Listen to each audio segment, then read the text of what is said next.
খামার থেকে ভোক্তা পর্যন্ত পৌঁছানোর প্রক্রিয়ার মধ্যেই চালের দাম প্রায় 100% পর্যন্ত বেড়ে যায় বলে উঠে এসেছে সেন্টার ফর পলিসি ডায়ালগ সিপিটির এক নতুন গবেষণায়। শুধু তাই নয়, দেশের দরিদ্র পরিবার তাদের মোট ব্যয়ের প্রায় 60% খাদ্যের পেছনে ব্যয় করে, এমন তথ্য উঠে এসেছে গবেষণাটিতে।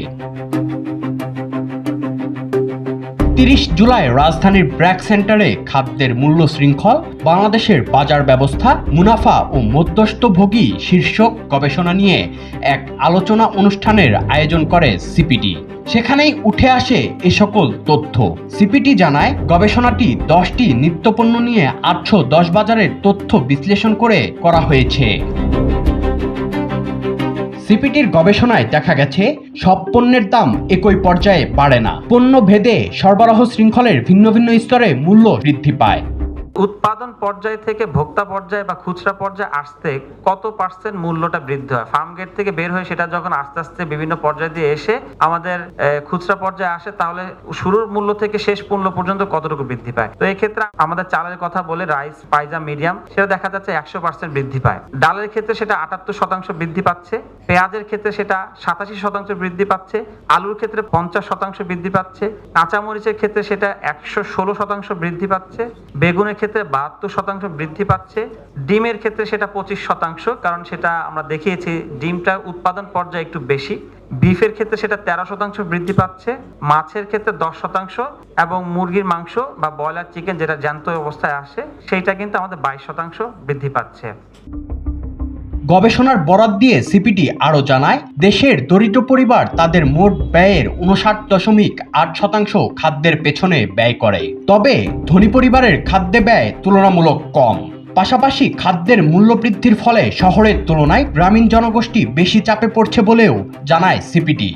নিম্ন আয়ের যে লোকজন, বটম 5%, তারাই সবচেয়ে বেশি ভুক্তভোগী। আপনারা যদি দেখেন যে তাদের যে মোট আয় তার প্রায় যদি ন্যাশনালি আমরা দেখি, সেখানে দেখা যাচ্ছে যে তারা প্রায় 60% মতো ব্যয় হচ্ছে তাদের শুধুমাত্র খাদ্যের পিছনে।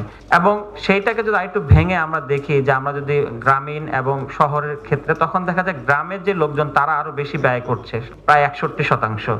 তো এইটা আমাদের দেখাচ্ছে যে আসলে আমাদের এই খাদ্য মূল্যস্ফীতির জন্য যারা নিম্ন আয়ের মানুষ তারা কিন্তু সবচেয়ে বেশি এফেক্টেড বা তারা সবচেয়ে বেশি ক্ষতিগ্রস্ত হচ্ছেন আর কি। আলোচনা অনুষ্ঠানে প্রধান অতিথি হিসেবে উপস্থিত ছিলেন বাণিজ্য মন্ত্রী খন্দকার আব্দুল মুক্তাদির। তিনি বলেন, খাদ্য নিরাপত্তা একটি জাতীয় ইস্যু হলেও বর্তমানে তা নাজুক অবস্থায় রয়েছে। খাদ্য মূল্যস্ফীতি নিয়ন্ত্রণে আনতে হলে উৎপাদন ব্যয়, ইনপুট খরচ এবং সরবরাহ ব্যবস্থার ব্যয় কমাতে হবে বলে জানান তিনি। Food security is a national security issue, কিন্তু সেক্টরটাই নাজুক। একটা ফ্যাক্টরি যখন আপনি করেন, 4 দেয়ালের ভিতরে যখন মেশিন এটা প্রডিউস করে, আর খোলা মাঠে যে কৃষি পণ্য উৎপাদিত হয়, দুইটার ক্যারেক্টার সেম না। ওইটা প্রাকৃতিকভাবেই নাজুক, আল্লাহ সৃষ্টি করে দিয়েছে ওইটাকে ওইভাবে, and subject to many other external shocks and conditions. মোট কথা হলো, আমাদের এখানে ফুড ইনফ্লেশন কমাতে হলে লজিস্টিক কস্ট কমাতে হবে, ইনপুট কস্টের উপর কন্ট্রোল রাখতে হবে, এবং প্রোডাক্টিভিটি আমরা যত বাড়াবো তত ফার্মারের এবিলিটিও আসবে, সে এগ্রিগেট ভ্যালু তত বেশি পাবে। সিপিটির মতে, খাদ্য মূল্যস্ফীতি নিয়ন্ত্রণে উৎপাদন থেকে ভোক্তা পর্যন্ত পুরো সরবরাহ ব্যবস্থাকে আরও দক্ষ ও স্বচ্ছ করা জরুরি। অন্যথায় নিম্ন আয়ের মানুষের ওপর খাদ্য ব্যয়ের চাপ আরও বাড়তে পারে। Sadman Shaon, the financial express.